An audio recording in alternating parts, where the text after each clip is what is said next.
I am, first of all, very happy to see a lot of familiar faces in the audience. A lot of people that I've interacted with in the last few years for my merchandiser training programs are here. And it gives me a lot of confidence, and it gives me a lot of relief to see familiar faces in the audience. So thank you for being here. The topic of my presentation is a little larger than what I've been doing in the past, which was, merchandiser at the desk and what the merchandiser should do to develop capabilities. Now this presentation is going to run and probably dwell upon the importance of the merchandiser in the entire apparel supply chain. We've probably known this for a long time. I'm sure a lot of people have spoken about it. But this happens to be also my area of research, the PhD that I'm doing, which I'm going to come to in a few slides, from now as to, how important this particular issue is. But let me take you through a few slides talking about how the industry is developing and what you are likely to see in the future. So the apparel supply chain, traditionally, the moment you think of a chain, you think of a linearity, you think of a line, you think of one process after the other. So, the raw material to fiber, to yarn, to fabric and finishing, apparel, wholesale and retail. And then you have, of course, supporting industries, like chemical manufacturers, machinery manufacturers. So, they deal with each other and in a particular fashion. What this fashion is known to some, not known to the others, because we are in our own, organizations doing our own work all the time, not so concerned with what the others are really trying to achieve in this world. But this is now changing, and this is what the apparel supply chain, if you don't mind my using that word still, looks like.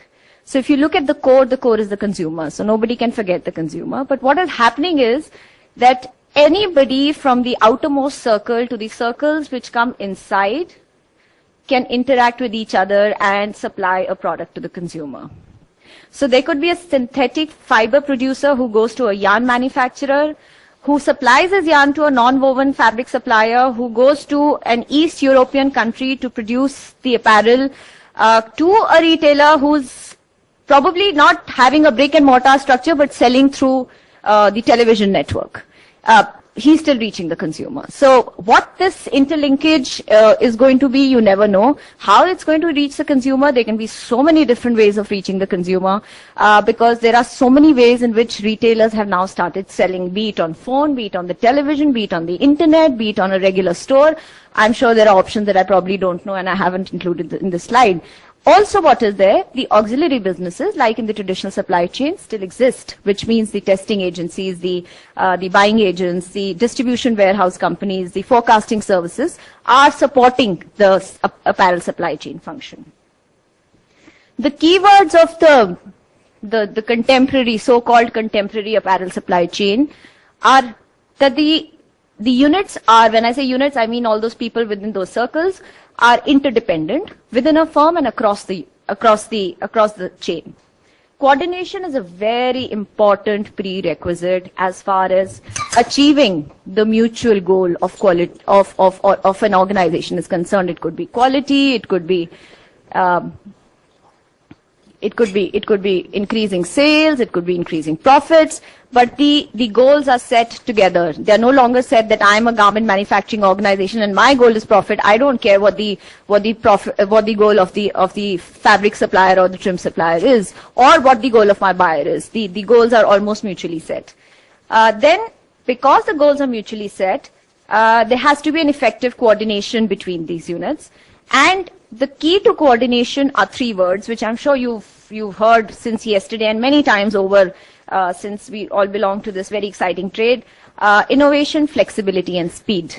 If you don't have these three, then probably, you're not achieving the ultimate goal of a very contemporary supply chain. And the last, but not the least, is network coordination.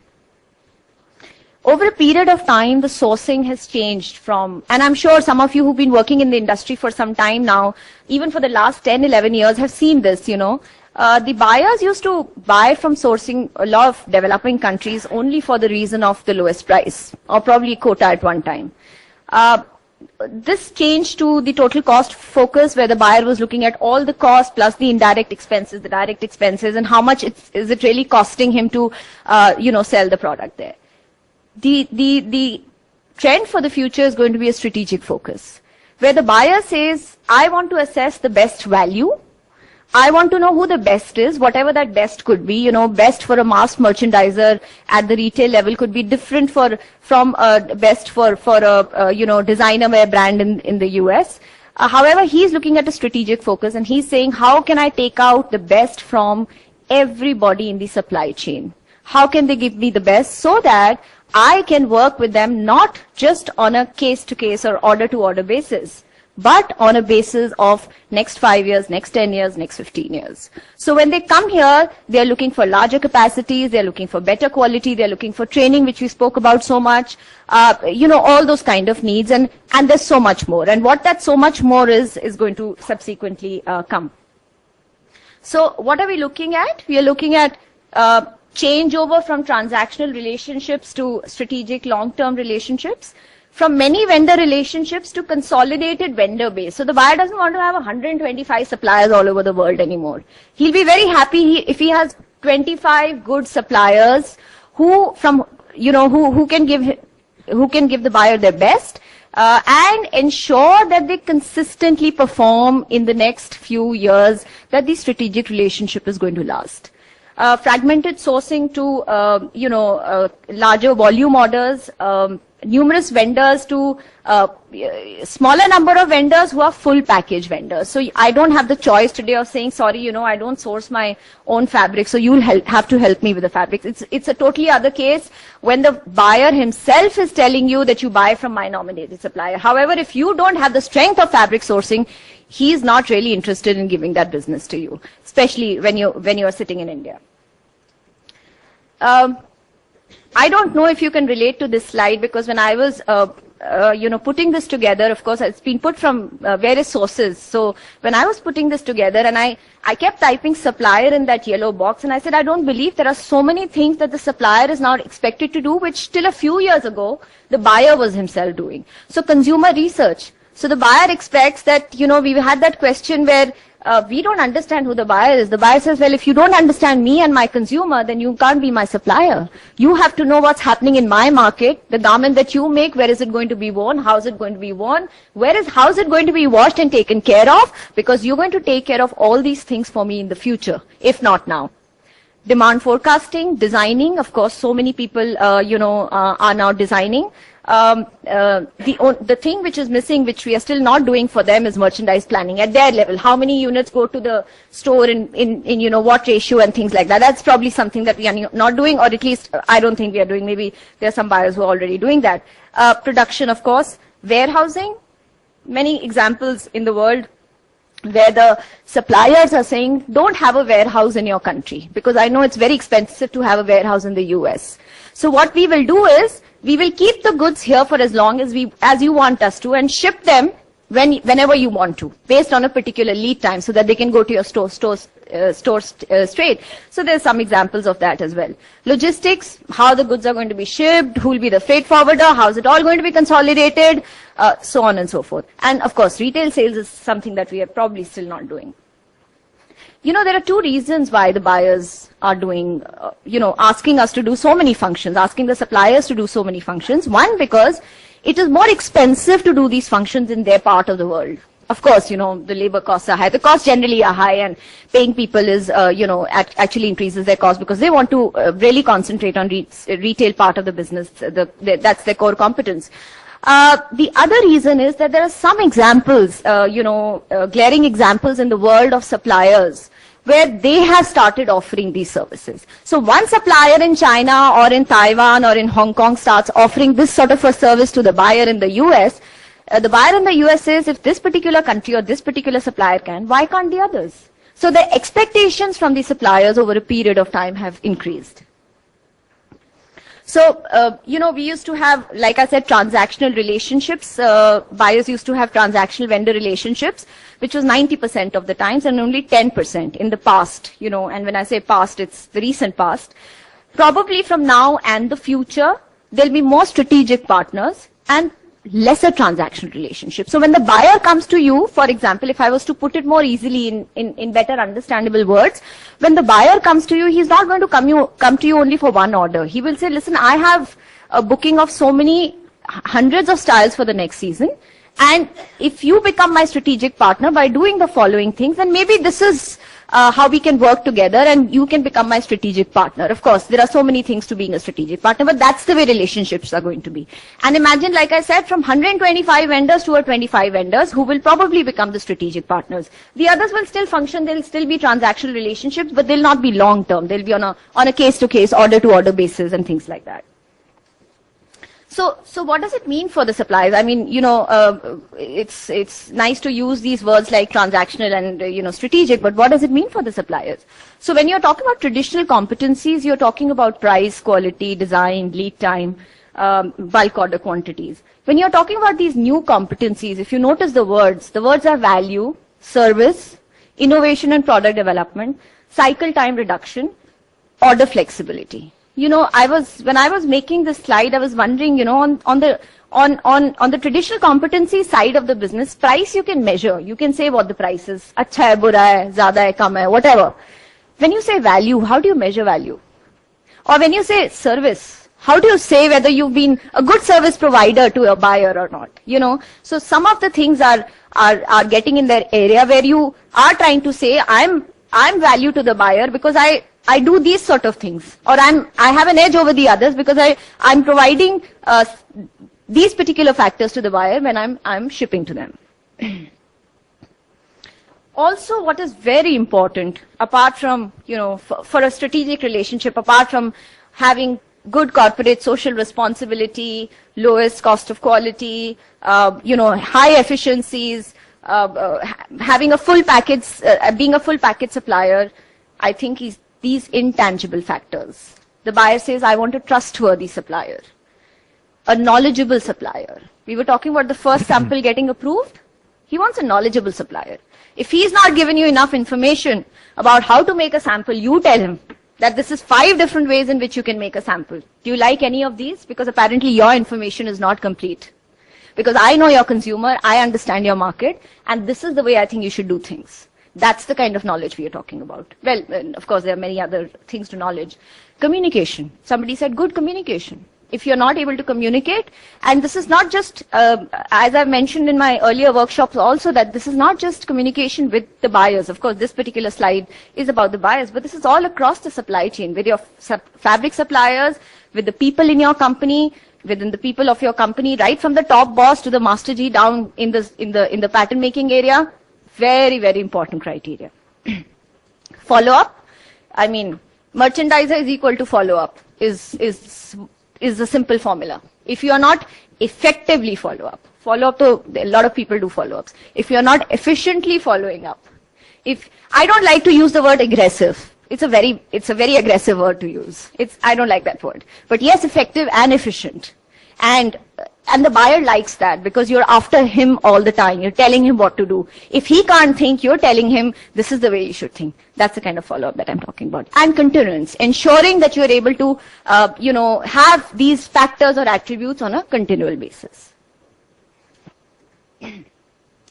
I don't want to embroil you in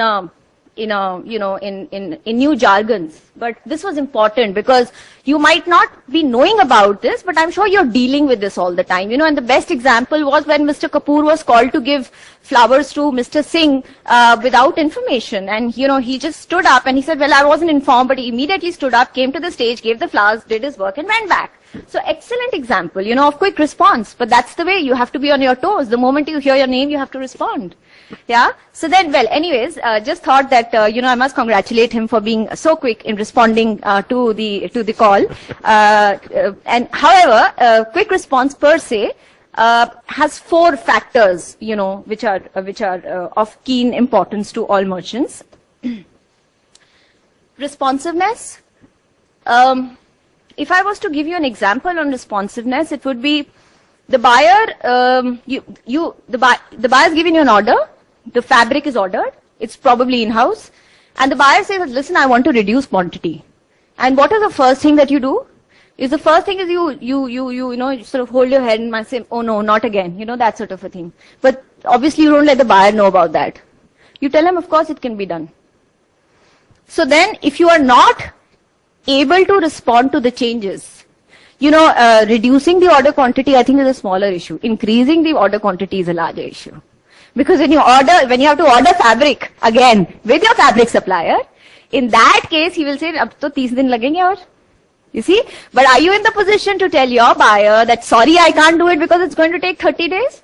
Probably not. He will say, doesn't matter, then let's cancel the previous order also. And because I have another very responsive supplier sitting somewhere else, probably within your own country, probably your next factory, who said he will do it, and he can even increase quantity at the last minute if I want to. So that's the kind of responsiveness we are talking about.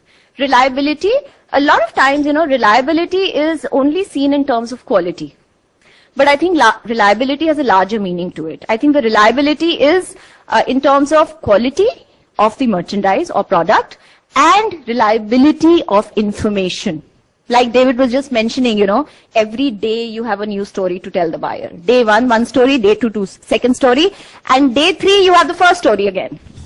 So then to that extent, the buyer starts feeling how reliable is this information which is coming to me in a piecemeal basis. Resilience, we've all dealt with elastic. That's what resilience is. It's the ability of the system to return to its original state, to move to a new, more desirable state after being disturbed. How do we get disturbed? We get disturbed because there is inflationary pressure in terms of raw material, in terms of trims, in terms of labor costs.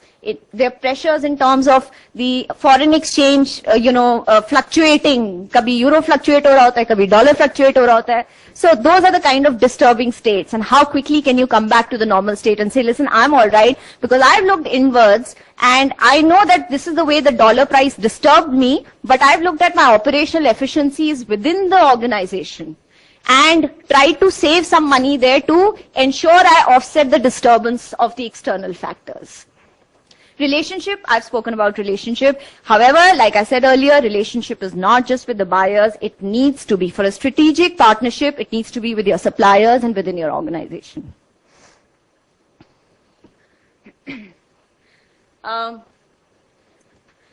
In the only time that we normally hear of in the apparel industry is the lead time. And we know, I don't need to tell you what lead time is. Lead time, I think, is further divided and has a larger, more meaningful role to play. And the 3 time-based competition in fashion supply chain are time to market, time to serve, and time to react. What is time to market? How long does it take for you to recognize a business opportunity exists and actually capture it? That this style looks like my factory style, and this is probably something that I can do. So that is like capturing the business opportunity which exists. Time to serve, how long does it take to actually capture the customer's order and deliver it to the satisfaction of the customer? And the time to react, how long does it take to adjust the output of the business in response to the volatile market? Many times this slide has been displayed at my various workshops. So role of a merchandiser is to ensure right product at the right price, right quantity, right time, to the final destination. That's what the role of the merchant is. Very true. The jobs of the merchant are, I don't need to tell you, it's probably just short of probably getting the stars from the sky. Just short of that, everything else the merchant is supposed to do. Right from product development, to vessel planning, to documentation, to settling claims, and whatever. The expectations are large. I haven't defined this word for you, by the way, the supply chain competitiveness, having a position of superiority over competitors in satisfying the demand for products or services. So I'm sure you know whom you're competing with, and if you don't know, you better know, because that sort of puts you on your toes. Just to mention a little bit about my research. My research, PhD research, is on merchandisers' performance in improving supply chain competitiveness of apparel export units. It's primarily targeted at exports. And as a part of my research, I had to identify what are those key factors which make the supply chain more competitiveness. There are a whole lot of factors. There are books and books written on it, and there's so many research in supply chain that you get confused. And then I had to pick up some factors which are probably important to our trade. Very peculiar trade, very interesting trade, like I said, very exciting. But yeah, it is still peculiar. So I had to pick up factors which are important in terms of competitiveness in our supply chain. And those factors are supply delivery performance, the supply lead time, pricing against the market, the sampling lead time, the production lead time. Two different things. So don't just say lead time, because lead time is very large and you have to start looking at these separately. The cost of the product, the information processing cost, because all the merchants are doing all the time that they're processing information, all that they're doing. Through follow-ups, through coordination, through ensuring that they're able to reach out to everybody. They are processing information. Accuracy of forecasting techniques, variety of products which you offer to the customer, flexibility of the system. Remember the elastic example? That's what the flexibility is. Delivery, reliability, performance, on-time delivery of products, and quality of the delivered merchandise. So I'm sure there might be some words which look heavy to you, but most of you would have heard these words. And basically, I'm talking about supplier competitiveness. I'm talking about lead time, time per se. I'm talking about cost and reliability.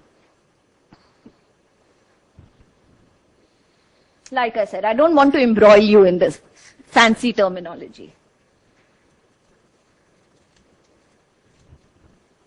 I don't know if you had all known this word, but the word is fulcrum, right in the middle. If the fulcrum doesn't exist, the gadget or the equipment that you are saying will not function. Or if that is not functioning, first of all, if it's not there, then the gadget or the equipment is not there. And if it's there but it doesn't function properly, then the gadget or the equipment doesn't function properly. It's as simple as that. So that's what I personally feel. I could be wrong. There could be a discussion on this, but that's where I feel that the merchandiser is. Now, taking you to my research, I must admit here that I've just about finished data collection, which means that I had a questionnaire with which I went to the industry. I got answers or responses from about 80 companies in Delhi NCR region of buying agency as well as manufacturers. And there were many others, but they were not meeting my criteria of the minimum turnover, so I'm going to look at them separately, but as a part of my research, this is what I did. And I had many questions, and because I've just finished data collection, these are very, very early days of analysis for me. I mean, I have only a few questions analyzed, but I hope they make sense to you. But what I thought was interesting, I had one open-ended question within my data collection questionnaire, and the questionnaire was just most of the others were closed-ended questionnaire, where I was giving people choices and asking them to answer within those choices. One of the questions was, how important do you think the role of the merchandisers, and how do you think it affects the supply chain performance? So I'll just read out one or two to you. One of the respondents said, precise understanding of buyers' product style requirements and their buying pattern, price levels, presenting the relevant products, and an updated variety of fashion concepts impresses the buyer and gradually establishes buyer interest with the supplier. So aren't we talking that all the time as to how we are going to get better orders, ensure that we have sustainable orders coming from the buyer, continuity of business from the buyer, so on and so forth. And look at the third one. It says, merchandising function acts like a brain and heart to the apparel exports business. So, I mean, if these two things are not there, then probably, I don't know, if these two aspects are not there in it, then I don't think the business exists at all. So that's how important people think. I didn't want to always put my view saying that it's the fulcrum. I wanted people to say how important this business is, or how important this function within an organization is. So, like I said, just a few questions where I've analyzed a few things. Does the performance of the merchandiser affect the business result of your organization? 72.5% people strongly agreed that yes, it does affect the performance, the business result of our organization. The business result could be anything, business result could be better profitability, increase in volume, getting more business from newer buyers, whatever they think should be the result of the business result. What is a contribution that is attributable to a merchandiser in successfully carrying out the order? While you are calculating what's written on the board, let me just tell you, 95% of the respondents said the contribution of a merchandiser in successfully carrying out an order is more than 50%. So 50% of an order goes well because of the merchandiser, or if it doesn't go well, the 50% onus of that lies on the merchandiser. That's how clearly it comes out. I don't think I have any more words to sort of, make it clearer than this. This is how important probably your job is. I've kept searching for a word which was a synonym of expected. It sounds heavy. Of course I found a lot of synonyms, but nothing which was looking right in this slide, but don't have any tension when you're looking at this, but just look at the kind of skills that you must develop, because this is what is expected from a merchant. So what is that? Good communication, ability to work with people, ability to work with numbers all the time, detail-oriented, negotiation skills, organized thought process, problem-solving attitude, team player, ability to timely handle objections, queries, and reservations in a particular manner, whichever that manner would be in terms of, the way you handle your buyers for these things, with the way you handle your own people for various objections and queries, so on and so forth. So these are the soft skills, like they say. Look at the management skills. Negotiation skills, knowledge of customers, forecast and design centricity. I'm not talking about designing here. No. This is design centricity. For you to understand, you happen to be in a trade which is aesthetics oriented. Some things should appeal to you. You should be able to give a comment on whether it looks good or not. Good or not is not your personal perception, entirely dependent on what your buyer will think for this particular product. So design centricity from that point of view, because to do design, you have a separate set of people who do design. Market research strengths. There can be so many different things when I say market research strengths. I probably, the things which come to my mind immediately is like, as I mentioned earlier, going to Nehru Place and just seeing what the new fabrics for the next season are. We have this market right in our city where you have access to such things, and you're trying to see, okay, this is something that my buyer would want, but how many of us do that? Sourcing strengths, skills of coordination, like I keep saying, with buyers, suppliers, and within the company. Proactive initiative in ensuring smooth execution of order. Now that so much is dependent on you, you have to be proactive. So the word is proactive in ensuring that the orders are smoothly executed. Preemptive with the capability to solve problems. Preemptive means that you've already thought about this. My buyer is going to say this, my boss is going to say this, Master G is going to say this. How am I going to solve this? For each of them, I'm going to have 3 solutions. That's what a preemptive thought process or capability is. The technical skills, knowledge of apparel manufacturing and quality assurance, very important. Raw material and product knowledge in terms of, how the material is going to perform, how is it going to ultimately look after the product is made, and things like that.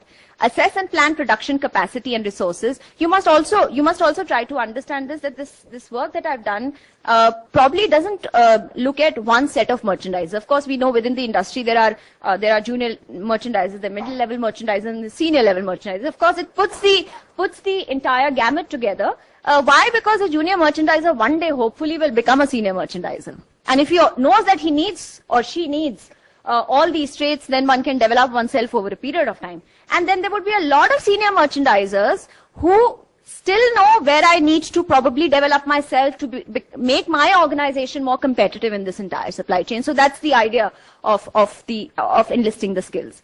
And knowledge of dynamic product costing. And I've not used product costing because I think it's a very lame word. It has to be dynamic.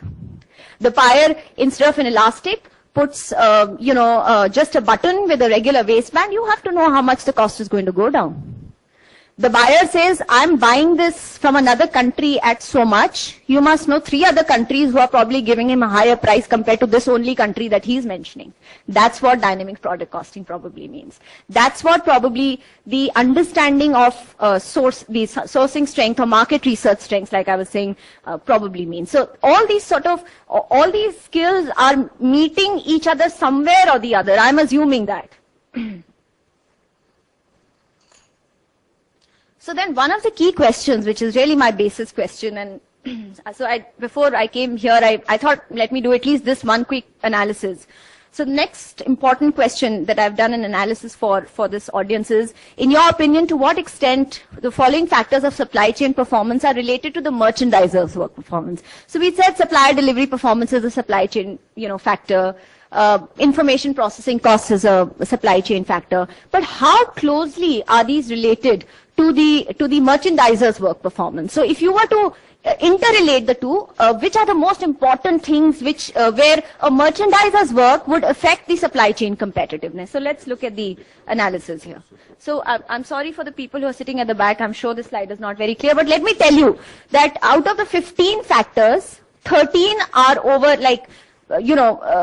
over 40 people said that they're very important, So then the most important, 69 people said that supplier delivery performance is one of the most important factors. And the other two equally important factors are on-time delivery of products and delivery reliability performance. And what is delivery reliability? I mean, we're not just talking about delivery.